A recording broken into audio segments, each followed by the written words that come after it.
It is a stunning turn of events, even by the standards of what has been a chaotic Trump presidency. The joint session of Congress was meeting to certify the electoral vote. This is the final step that Congress makes before the inauguration of a new president, which takes place here in Washington just 2 weeks from today. They were going to certify the win of Joe Biden over President Trump. But supporters of the president, who got fired up by a 75-minute speech over here by the White House earlier in the afternoon, made their way down toward the Capitol and managed to breach the buildings there. The Capitol Police were just overwhelmed by the number of protesters. We are seeing, Daneka, these protesters in unprecedented places. We understand that there was an armed standoff as protesters tried to make their way onto the House floor. We've also seen a stunning image of a protester who managed to make it to the dais at the front of the Senate chamber. So certainly a very tense situation, a very scary situation right now. And the Capitol Police are asking for help from both the local and federal authorities. And what's been the response to this, Karen? I understand that a curfew is now in place.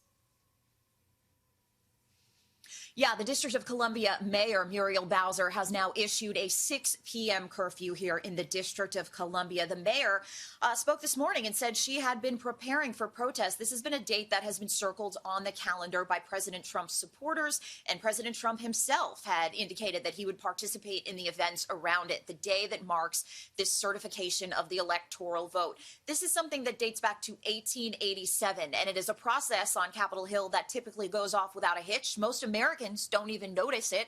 Most Americans didn't even know what the process was going to be today until there were extensive walkthroughs of it, as a number of the president's Republican allies said that they would pose challenges to the outcomes that were delivered by the state. So it's been a civics lesson for even Americans trying to understand the process that was going to go on today, simply because this flies under the radar. It does not attract protests. By the time you get to January 6th, typically all of the rancor of the November election has passed, and members of Congress and the American people are willing to accept the results.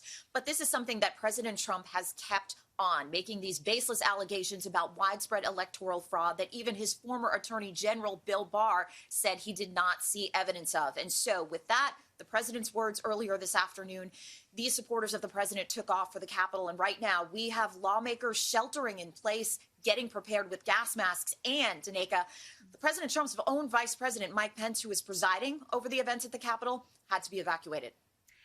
Just extraordinary scenes, Karen, and really one person that can stop these protests is Donald Trump. Now, he's called for calm protests, but clearly that message is being ignored.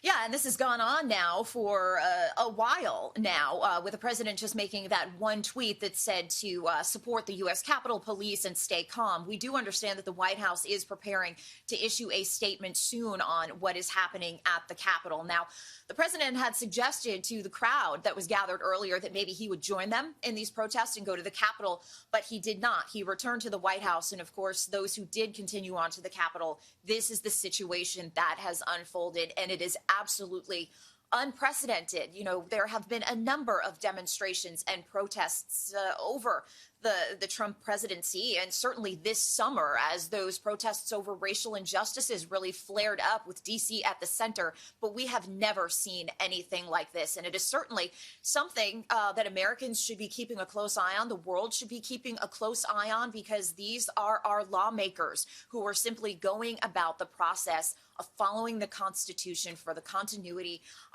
of government here in the United States, for moving on to a new administration. And now they are finding themselves in a very dire situation.